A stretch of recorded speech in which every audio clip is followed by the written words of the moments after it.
नमस्कार, मैं हूं कुमार गजेंद्र। जनपद ऑन द स्पॉट में आपका स्वागत है। दिल्ली के मुख्यमंत्री अरविंद केजरीवाल सारे मामलों को अपने हिसाब से चलते हैं। कितने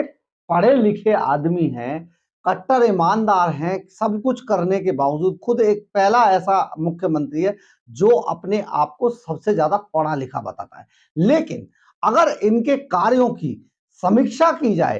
तो इनके कार्य ऐसे हैं जो किसी फूहड़ से फूहड़ व्यक्ति को भी शोभा नहीं देते। यानी कि जितने भी काम इन्होंने किए सब उलट पुलट कर दिए। दुश्मनी इतनी के अधिकारियों से दुश्मनी के चलते या नेताओं से दुश्मनी के चलते ये हर काम गलत सलत करते हैं। और गलत सलत काम करने के साथ साथ ये ऐसे काम भी गलत कर देते हैं जिनमें बाकायदा सुप्रीम कोर्ट जैसी जो सर्वोच्च संस्था है देश की, उनके आदेशों को भी रद्दी की टोकरियों में डाल दिया जाता है या फिर उनके आदेशों को इस तरीके से अमल किया जाता है जो उल्टा पुल्टा हो जाए और आदेशों की धज्जियां उड़ जाएं। केजरीवाल ने सुप्रीम कोर्ट के आदेशों के इसी तरीके से एक मामले में ऐसी धज्जी उड़ाई जिसमें के मामला कुछ और था और बना दिया कुछ और। क्योंकि जो सुप्रीम कोर्ट था उसके सामने बार बार ऐसे मामले आ रहे थे जिनमें के बहुत सारे आरोपी जो संगीन अपराधों में अपराध करते थे और वो बरी हो जाते थे। ये सभी राज्यों के अंदर लगातार ऐसा हो रहा था। जो बहुत ज्यादा हाइप वाले मामले होते थे, केस आपराधिक मामले होते थे और वो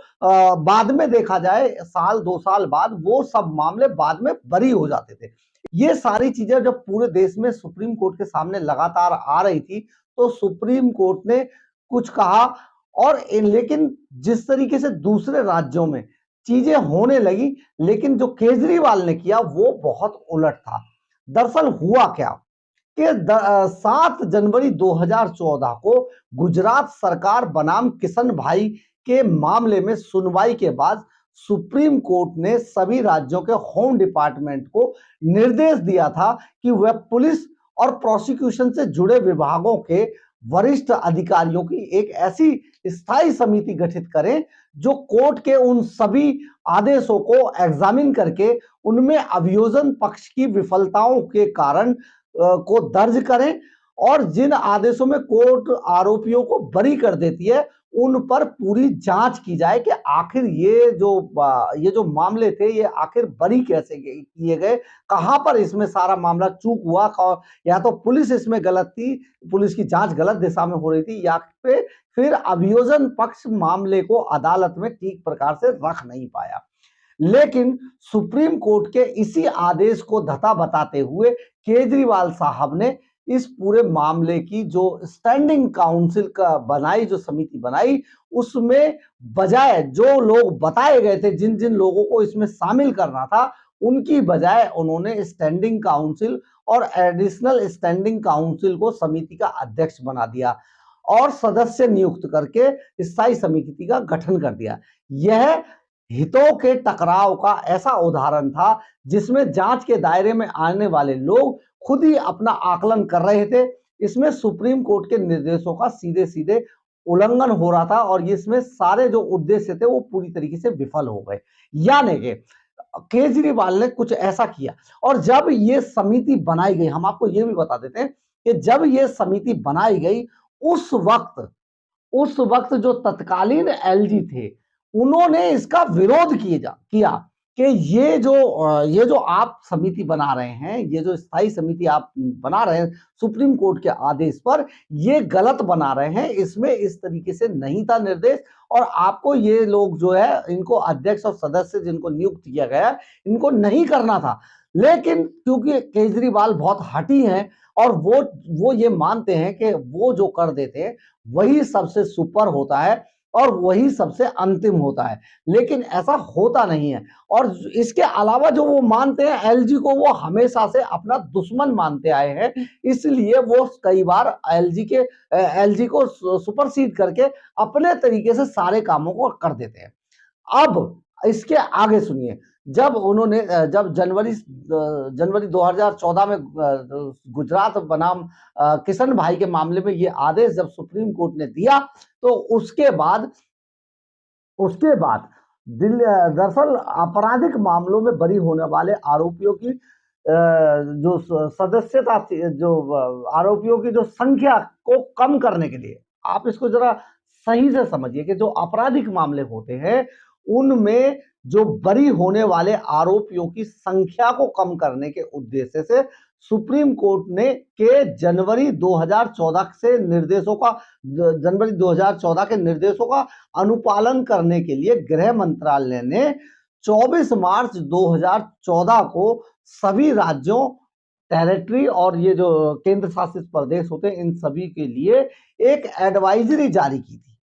गृह मंत्रालय की एक प्रमुख सलाह यह थी कि पुलिस और अभियोजन निदेशालय के वरिष्ठ अधिकारियों की एक ऐसी स्थायी समिति गठित की जाए जो अदालतों में बरी होने वाले हर मामले का विश्लेषण करके यह देखे कि मामले की जांच के दौरान या अदालती कार्रवाई के दौरान चूक कहां पर हुई, ताकि ऐसे मामलों में जांच और अभियोजन से जुड़े अधिकारियों की जिम्मेदारी को तय किया जा सके। ये एडवाइजरी सेंट्रल गवर्नमेंट के गृह मंत्रालय ने ये एडवाइजरी सभी राज्यों को जारी की थी। इसमें बहुत स्पष्ट था कि इसमें जांच इस बात की जानी चाहिए थी ताकि जो मामले जिन मामलों में अपराधी बड़े बड़े संगीन अपराध करने के बाद बरी हो जाते हैं, अगर वो मामले कोर्ट के अंदर जाकर गिर जाते हैं, यानी कि कोर्ट में वो अपराधी बरी हो जाते हैं, तो एक इस बात का विश्लेषण जरूर होना चाहिए कि क्या इसमें पुलिस की जांच गलत दिशा में थी, क्या पुलिस ने इसमें गलती की है जांच करने में, या फिर जो अभियोजन पक्ष अदालत के अंदर अपने मामले को रखता है, जिस तरीके से जो सरकारी वकील जो केस लड़ते हैं, क्या उनकी वजह से यह मामला बरी हुआ था।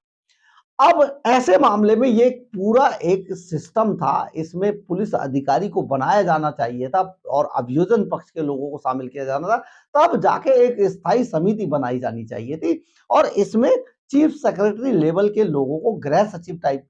लेवल के लोगों को इसमें सदस्य और अध्यक्ष नियुक्त किया जाना था, ताकि इसमें पूरे तरीके से बहुत सूक्ष्म तरीके से इसकी जांच की जा सके और ये कंक्लूजन निकाला जा सके कि आखिर इसमें गलती कहां पर हुई थी और किसकी गलती से ये सब हुआ था, और जिन लोगों की गलती से ऐसे अपराधी बरी हुए उनके खिलाफ जो कार्रवाई है वो सुनिश्चित की जा सके कि उनको दंड दिया जा सके कि आपने ऐसा क्यों किया। ये सारी चीजों के लिए एक बाकायदा पहले सुप्रीम कोर्ट ने ऑर्डर जारी किया 7 जनवरी 2014 को, फिर सुप्रीम कोर्ट के ऑर्डर पर गृह मंत्रालय ने एडवाइजरी जारी की 24 मार्च 2014 को। इसमें बिल्कुल क्लियर किया गया कि किस तरीके से ये स्थायी समिति बनाई जाएगी हर राज्य के अंदर, हर टेरिटरी के अंदर और हर केंद्र शासित प्रदेश के अंदर। लेकिन केजरीवाल साहब ने इसमें क्या किया? केजरीवाल साहब ने अपने ही स्टैंडिंग काउंसिल और जो उनका असिस्टेंट स्टैंडिंग काउंसिल थे उनको अध्यक्ष बनाकर इन्होंने जो है इस पूरी स्थायी समिति का गठन कर दिया। यानी कि जो प्रोसिक्यूशन होता है वही स्टैंडिंग काउंसिल जो कोर्ट के अंदर जाकर जिनके मामले गिरेंगे तो वो अपने आप को खुद ही जांच करेंगे कि भैया हमसे ये कहां पर भूल हुई, और पुलिस का उसमें किसी आदमी, क्योंकि अरविंद केजरीवाल की दिल्ली पुलिस से पहले से ही बहुत बड़ी दुश्मनी रही है, बार बार वो शोर मचाते रहे कि दिल्ली पुलिस हमें दे दीजिए, हम सुधार देंगे, तो इसलिए उन्होंने दिल्ली पुलिस के किसी आदमी को रखा ही नहीं। अब ये सारा मामला जब ये बहुत गलत हुआ और उस तत्कालीन जो एलजी थे, उपराज्यपाल थे, उन्होंने भी इसे स्टैंडिंग समिति का जो अस्थायी समिति का बाकायदा इसका विरोध किया, लेकिन केजरीवाल ने जो कर दिया उससे बढ़िया कुछ हो नहीं सकता, इसलिए उनकी कोई नहीं चली और स्थायी समिति बना दी गई दिल्ली सरकार के अंदर, जो सुप्रीम कोर्ट के निर्देशों का अनुपालन नहीं करती थी और जो उनके सुप्रीम कोर्ट के आदेशों की अवहेलना कर रही थी। इसलिए इसके बाद ये समिति तभी से काम कर रही थी। अब नए परिप्रेक्ष्य में एलजी वीके सक्सेना ने इस समिति को भंग कर दिया है।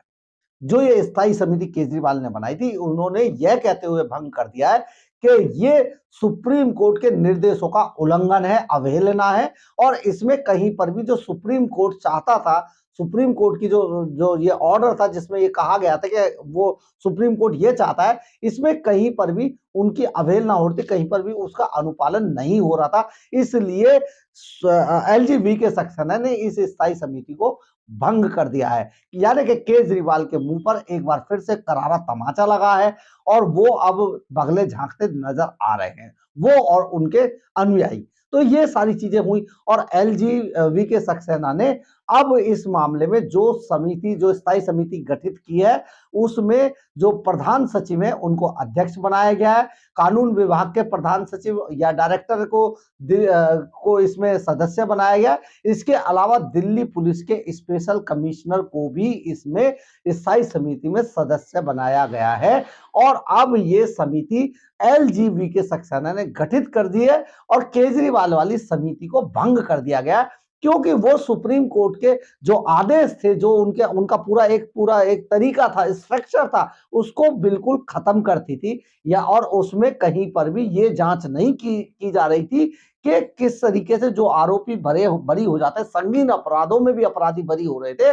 उनकी कौन जांच करेगा। यानी कि जो चोर था वही अपनी चोरी की जांच कर रहा था। तो केजरीवाल ने ये सब जो गलत काम किए थे, एलजीबी के सक्सेना ने उनके इन गलत कामों को अब कैंसिल कर दिया, गलत साबित कर दिया और उसे स्थायी समिति को भंग करके एलजीबी के सक्सेना ने नई स्थायी समिति दिल्ली सरकार के अंदर बना दी है। और दिल्ली के अंदर अब जो भी मामले बरी किए जाएंगे अदालतों में, उनकी बाकायदा जांच होगी कि किस तरीके से ये मामले क्यों बरी हुए, अपराधी इनमें क्यों बरी हो गया। क्योंकि और जो अपराधियों की संख्या लगातार, जो बरी होने वाले अपराधियों की, बड़े अपराधियों की जो संख्या थी लगातार जो बढ़ रही थी, उस पर कहीं ना कहीं लगाम लगेगी और उन अधिकारियों को